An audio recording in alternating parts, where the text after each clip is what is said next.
काल 45 लोक होती, आज फक्त 20 लोक आहेत. आपण आपल्या मॉर्निंग वॉकर्स परिवारातले सदस्य श्री हेमंत अनुष्ठाने यांच्या वाढदिवसानिमित्त आपण सगळे इथे त्याबद्दल आपले आभार आणि आपला अभिनंदन. अनुष्ठाने यांच्याबद्दल थोडक्यात मिळालेली माहिती अशी आहे की हेमंत अनुष्ठाने ज्यावेळेस त्यांचं पूर्ण झालं त्यावेळेला एमकॉम फर्स्ट क्लास बरोबर सर एमकॉम फर्स्ट क्लासने उत्तीर्ण झाले होते.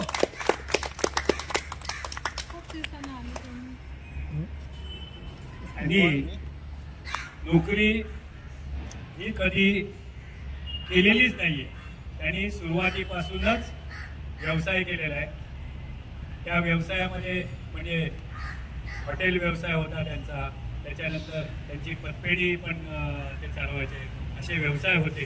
पण दुर्दैवाने करोनाच्या वेळेला इतर लोकांना जसे वाईट अनुभव आले तसा फार मोठा वाईट अनुभव त्यांच्या आयुष्यात त्यांना येऊन गेला. त्यामुळे त्या अनुभवामुळे त्या परिणामामुळे ते बिचारे शारीरिक इतके फसून गेले आहेत की आपण बघतोच आहे. अनुष्ठाने ज्या वेळेला मला आठवत आहे, एक वेळेला त्यांनी आपल्याला सगळ्यांना एक आश्वासन दिलं होतं की नाही, आपल्या मॉर्निंग वॉकर ग्रुपची गोव्याला पिकनिक काढायची आणि गोव्याच्या रिसॉर्टमध्ये ठेवायची जबाबदारी माझी. हे मला अगदी नक्की आठवतं की आपल्याच राजाशी शेअर पण केलं. ते दुर्दैवाने मिळाले पण नाहीलाच आहे. पण आजही ते खंबीरपणे उभे आहेत. त्यांच्याबरोबर त्यांची सौभाग्यवती आहे, मुलगा आहे, तुम्हाला ग्रुपचे ते हेडमास्टर आहेत आणि त्यांचं ज्ञान पण भरपूर आहे. कारण मी पण माझ्या आता 70 वर्षाच्या आयुष्यामध्ये काल ती गोष्ट ऐकली नव्हती की त्यांच्याकडून मला ऐकायला मिळाली. त्या अनारकली गाण्याच्या संदर्भातली मला माहिती पण नव्हतं.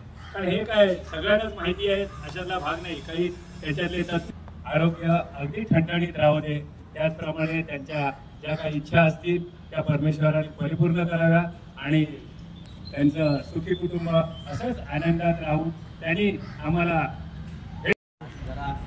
आवाजातही प्रॉब्लेम आहे. आता अनुष्ठाने साहेबांच्याबद्दल जर माहिती यांनी संपूर्णपणे सांगितलेली आहे. एक स्पष्ट वक्ता या दृष्टीने त्यांच्याकडे आपण पाहिलं पाहिजे. जी बोलायची भाषा असते ती भाषा प्रत्येकाची वेगळी वेगळी असते आणि ती व्यक्ती जी व्यक्त करते ती काहीतरी त्याच्यामध्ये गुण रहस्य असतं आणि ते आपण समजून घेतलं गेलं पाहिजे आपल्याकडून. आणि ते जर आपण समजून घेतलं तर ती समोरची व्यक्ती कशी आहे, काय बोलते आहे, हे आपल्याला निश्चित त्याचा अर्थ काय आहे. आणि तसंच अनुष्ठाने साहेबांचं आहे की ते बोलतात पण त्याच्यामध्ये गूढ अर्थ सामावलेला असतो आणि त्याच्यातून जर आपण सोल्युशन काढलं तर खरोखर आपल्याला त्यांचा अभिमानच वाटतो. अशा या होणारी गेली 20 वर्ष मी हेमंत अनुष्ठाने यांना ओळखतोय. या एरियात 30 वर्षापासून राहतो, म्हणजे 35 वर्ष. आणि यांना त्या निमित्तानं माझं सतत फिरणं असायचं आणि वाटेमध्ये यांची भेट व्हायची. आणि तेव्हा इथे नव्हतो पण आमची गप्पा व्हायच्या, चर्चा व्हायची, वेगळ्या वेगळ्या विषयांचं त्यांचं ज्ञान, खास करून त्यांना गाण्याची आवड वगैरे खूप काही गोष्टी शिकण्यासारख्या आहेत त्यांच्या. आणि त्यांच्या नावातच आहे हेमंत, हा ऋतूपैकी एक आहे आणि बहरलेला ऋतू आहे तो. म्हणजे त्यांच्या स्वतःमध्ये ते चैतन्य आहे आणि इतरांनाही ते देण्याचं अधिष्ठान आहे. आणि हे अनुष्ठाने हे नाव संकल्पाचं आहे. आपण जे धार्मिक जे कृत्य करतो ना ते अनुष्ठान करतो आपण, व्रतवैकल्याचं आहे ते. तर त्यांची जी एक ऊर्जा होती ती त्यांना सतत अशी खुणावत होती की मी काहीतरी वेगळं करावं. आणि म्हणून त्यांनी नोकरीपेक्षा वेगळ्या वेगळ्या व्यवसायात जाणं पसंत केलं. यश अपयशी नंतरची गोष्ट आहे पण त्या दृष्टिकोनातून पाऊल टाकणं आणि त्याचा जो परिपाक असतो तो आत्मसात करणं आणि खास करून बिझनेसमध्ये असं असतं रिस्क टेकिंग बिहेवियर असतं. आणि त्याचप्रमाणे पैसा येईल की नाही याची खात्री नसते. तरी देखील ती होळी म्हणजे त्याच्यात त्यांचं खरोखर हेडमास्टरांची भूमिका घेत आहेत. तुम्हाला माहिती आहे का, हेडमास्टर किंवा शिक्षक हा ओरिजिनली खूप प्रेमळच असतो. त्याची एक भूमिका असते की मी जे अनुभव घेतलेला आहे ते कोणाला न्यायचं ते पूर्ण होणार आहे आणि आम्ही तयार आहोत, एका पायावर आहोत. त्याच्यामुळे काय प्रश्न नाही, फक्त ती येते कधी आणि आम्ही उडी मारतो कधी असं झालेलं आहे. परिवार के तरफ से जन्मदिन लाख लाख शुभकामनाएं. जैसा कि आणि तुमचा सगळ्या मोठमोठ्या ग्रुपचा हा साथ असाच कायम टिकून राहावा. तुम्ही सगळे खूप एनकरेज करता, खूप कोऑपरेट करता, त्याबद्दल तुमच्या सर्वांचे खूप खूप खूप आभार. सगळ्यात पहिले तर तुम्हाला वाटेल हार्दिक शुभेच्छा. आणि तुम्ही आई पण जसं म्हणाली तसंच म्हणजे की जेव्हा ते थोड्या आजारपण जास्त होते तेव्हा ते हॉस्पिटलमधून जस्ट डिस्चार्ज आले होते, त्यानंतर ते खूप असे नाराज राहायचे आणि खूप घरीच राहायचे. पण त्याच्यामध्ये आई आणि आम्ही दोघांनी पण त्यांना थोडं मोटिवेट केलं की थोडं बाहेर तुमच्या मित्रांना तुम्ही सगळ्यांनी त्यांना साथ दिला आणि त्यांना एनकरेज केलं. त्यासाठी तुमच्या सगळ्यांचे खूप धन्यवाद. आणि आजच त्यांच्यासोबत आणि त्यांना एनकरेज करत राहा आणि त्यांची तब्येत आता सुधारेल आणि परत ते आधीसारखी नीट होती. आश्वासन देतो आम्ही सगळे की बाबांना जेव्हा केव्हाही आपल्या ग्रुपची गरज लागेल त्यावेळेला फक्त त्यांनी हाक मारावी. ग्रुपमधला कोणी व्यक्ती अगदी नक्की त्यांच्यासाठी धावून येईल एवढी आम्ही आश्वासन दिलं. आणि अजून वरवर येतील. आणि आजारपणामध्ये पण ते मला वाटतं आता मॉर्निंग वॉकरमध्ये येऊन एकदम फिट झालेले आहेत. आम्हाला आता कधीच वाटत नाही तुम्ही पहिल्यासारखेच वाटतं आम्हाला. मला तो खरंच त्यांच्याबद्दल त्यांचा जज्बा आवडतो.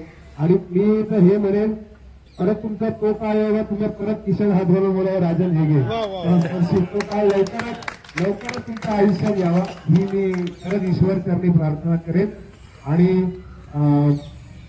अनुष्ठाने सर यांच्याबद्दल एक सांगायचं म्हणजे श्रीखंडेंना जग्या म्हणणारे हे एकच व्यक्ती आहे. म्हणजे आपले जग्गू दादा आहेत, आपण जग्गू दादा म्हणतो पण जग्या म्हणणारे एवढी पावर असणारे आपले हेमंत अनुष्ठाने सर आहेत.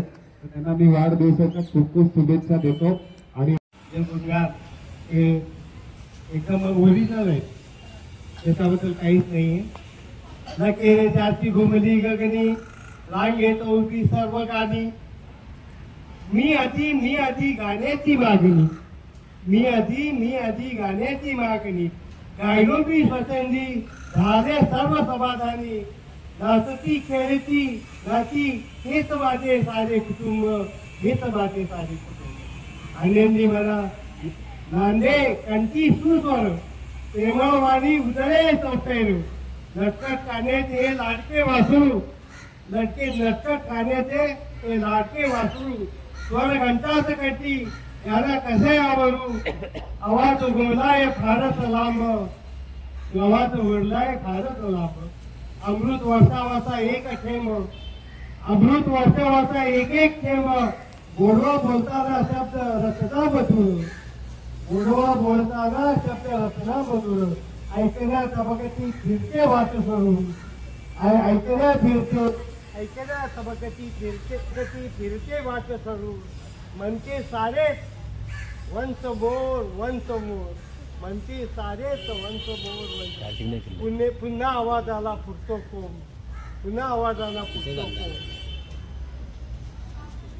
आवाज आहे चढ उतार मजवाटे ह्या तानसेंचा अवतार.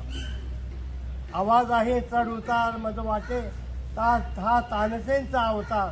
सर्व कलांचा हा विश्वेश्वर. घडणी ईश्वरा वंदन तुझा चरणावर. प्रेमळ एका विटेने सुंदर जीवन यांचे बाजू दे. आज वाढदिवसाच्या दिनी देवा कर दीर्घायुषी पेरणी. फुलू दे वाढू दे आनंदाने नाचू दे.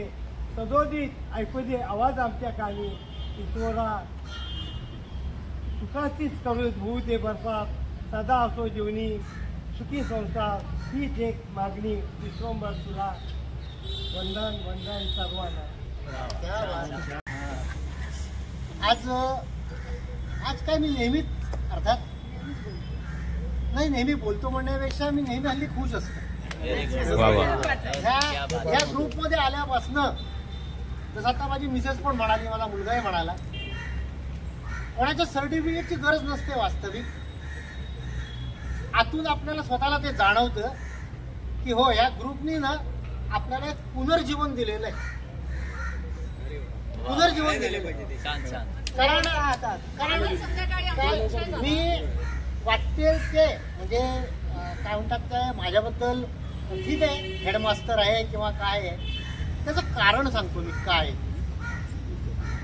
एक शिवखेडा म्हणून एक नाव ऐकलं असेल तुम्ही. खूप मोठी व्यक्ती, खूप म्हणजे प्रचंड मोठी व्यक्ती. शिवखेरांचं ट्रेनिंग असायचं. शिवखेराच्या ट्रेनिंगला एका दिवसाची फी असायची 1,00,000 रुपये. एका दिवसाच्या ट्रेनिंगला फीज ही चार्ज 1,00,000 रुपीज पर डे. त्यांचं मी ट्रेनिंग घेतलेलं आहे. त्यांच्या एका ट्रेनिंगमध्ये त्यांनी पहिलं वाक्य सांगितलं होतं. पहिलं त्यांनी ब्लॅकबोर्डवर लिहिलं होतं डिसिप्लिन, आणि ते स्पेल केलं होतं DISCIPLINE, डिसिप्लिन. आणि म्हणे की प्रत्येक अल्फाबेट जो आहे की नाही, जसा D it starts from ABCD, fourth one is D. तसा I, मग S, मग C, मग I, मग P, मग L, मग I, मग N आणि मग E. हे सगळ्या अल्फाबेट जे आहेत ते कितवे आहेत त्याची ती संख्या खाली लिहा आणि त्या सगळ्यांची टोटल करा. बघा, डिसिप्लिन ह्या शब्दाच्या जे काही स्पेलिंग आहे ते अल्फाबेट्स ज्या ज्या नंबर्सचे आहेत त्या सगळ्यांची टोटल जी आहे ती येते 100. त्याची टोटल होते 100. ते म्हणाले याच्यातला एक जरी स्पेलिंग मधला आय जरी गेला ना तरी 100 होणार नाही. मग आयुष्य जे आहे ते तेवढं डिसिप्लिन्ड असलं पाहिजे. आणि मग मला माझा मुलगा घड्याळ बाबा म्हणतो. माझ्या मुलांनी माझं नाव ठेवलं घड्याळ बाबा. आमच्या PROनी नाव ठेवलेलं हेडमास्टर. मला बरेच जण कडक ह्याव वगैरे म्हणतात, मान्य आहे मला, पण हे कडक असण्यामागचं कारण ते काय असतं, ती जे लहानपणापासून झालेले जे संस्कार आहेत ना आपल्यावर, ते संस्कार म्हणजे आम्हाला असं मिलिटरी रूल असा असल्यासारखाच. आणि मी व्यवसायात होतो आणि व्यवसायामध्ये सुद्धा तुम्ही जोपर्यंत डिसिप्लिन असणार नाही ना तोपर्यंत तुम्ही व्यवसायात यशस्वी नाही होऊ. तर हे त्याच्यामागचं कारण. आता विषय राहिला तो ह्या ग्रुपचा. या ग्रुपबद्दल मी खरंच सांगतो, एका शब्दात जर का सांगायचं असेल तर speechless. I don't have any words to describe our group. I don't have. कोणताच शब्दच नाही आहे माझ्याकडे. आणि ही डिक्शनरी जी आहे ना ती सगळीच्या सगळी रिकामी होईल. त्या डिक्शनरीमध्ये असा शब्द सापडणार नाही की जो शब्द डिस्क्राईब करू शकतो की हा ग्रुप नक्की काय आहे. हा ग्रुप इतका ग्रेट आहे. जसं मी सांगितलं की मला माझं जर का पुनर्जीवन जर का कोणामुळे जर का झालेलं असेल ना तर ह्या ग्रुपमुळे. आणि या सगळ्यांचा श्रेय जे ते तुम्हा सगळ्यांना आहे. तुमचा आशीर्वाद, तुमचं प्रेम, तुमचा जिव्हाळा, तुमची आपुलकी, तुमचा आपलूपणा. मी काही कसे प्रोग्राम्स आहेत की ज्या प्रोग्राम्सना नाईलाज आहे माझा, मी नाही येऊ शकत. मी माझ्या ज्या व्यवसायात, जसं आता मगाशी राजन सर पण म्हणाले आणि जे मला ओळखतात त्यांना माहिती आहे, मी इतक्या वरच्या लेव्हलपर्यंत पोचलो होतो, इतक्या वरच्या लेव्हलपर्यंत पोचलो होतो की मला असं कधी वाटलं नव्हतं की इथून मी पुढे इथपर्यंत कधीतरी मी खाली उतरेन. पण ह्यालाच प्रारब्ध म्हणतात आणि ह्यालाच प्रारब्धही म्हणतात. मग मी कधी कधी असा विचार करतो की मी समजा जर का परमेश्वरांनी हे दिवस आपल्याला दाखवले नसते तर एका खूप मोठ्या गोष्टीपासून न मी परावृत्त झालो. कल्पना आहे तुम्हाला ती गोष्ट कोणती? मला कदाचित हा ग्रुप सापडला नसता. मला कदाचित हा ग्रुप सापडला नसता. परमेश्वराची इच्छा आहे, मला त्यांनी तिथून इथपर्यंत आणलं आणि हे कारण आहे आज मला हा ग्रुप सापडलेला. तर मी तुमच्या सर्वांचंही त्या परमेश्वराचा सुद्धा शतशः आभारी आहे. शतशः आभारी. मी नाही, ती तर एक छोटंसं होतं मॅडम ऑफिस. माझ्या 3 स्टेटमध्ये ब्रँचेस होत्या, महाराष्ट्र, कर्नाटक आणि गुजरात. टोटल 42 ऑफिसेस होते. 4 ऑफिसेस तर माझे फक्त एकटे ठाण्यात होते. ज्या ठाण्याची ती बिल्डिंग बघितली तर लोक अजूनही असे बघतात. त्या बिल्डिंगवरचं 6th फ्लोअर जे होतं ते माझं स्वतःचं होतं. जाऊ देत, आता काय ते दिवस गेले, ते दिवस राहिल्या, त्या आठवणी, तो विषय काही मी बोलत नाही. सगळ्या गोष्टी पैशात मोजायच्या नसतात. मी तर म्हणतो अजिबात पैशात मोजायच्या नसतात. आणि ह्याच्यात सगळ्यात मोठं जे श्रेय आहे माझ्या आईवडिलांची पुण्याई तर आहेच. त्या पुण्याईमुळेच मी आज उभा आहे. आणि माझी मिसेस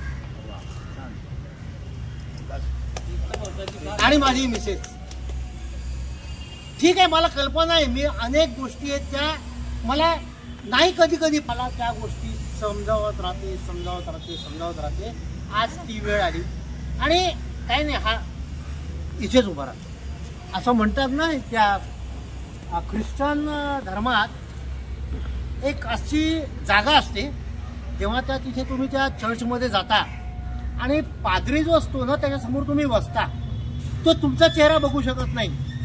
त्याला कन्फेशन बॉक्स असं म्हणतात. त्याला इंग्रजीत कन्फेशन बॉक्स म्हणतात. This is confession box for me. And I am going to confess myself today. I am going to confess की हो, माझ्या खूप काही चुका झाल्या माझ्या कुटुंबाबद्दल. म्हणजे बाकी सगळं आनंद आहे, पण वागणूक जी आहे त्याच्यामुळे. आणि ह्या सगळ्या पुढे तो येईपर्यंत तुम्ही मला बोलायची संधी दिली. धन्यवाद. Thank you sir.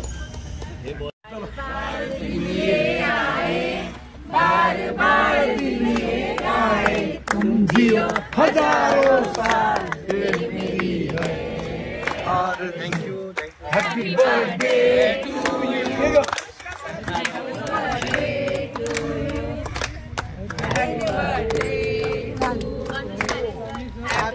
Hemant.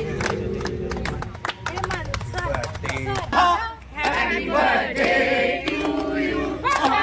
Happy birthday to you. Happy birthday to you. Oh, my dear Hemant.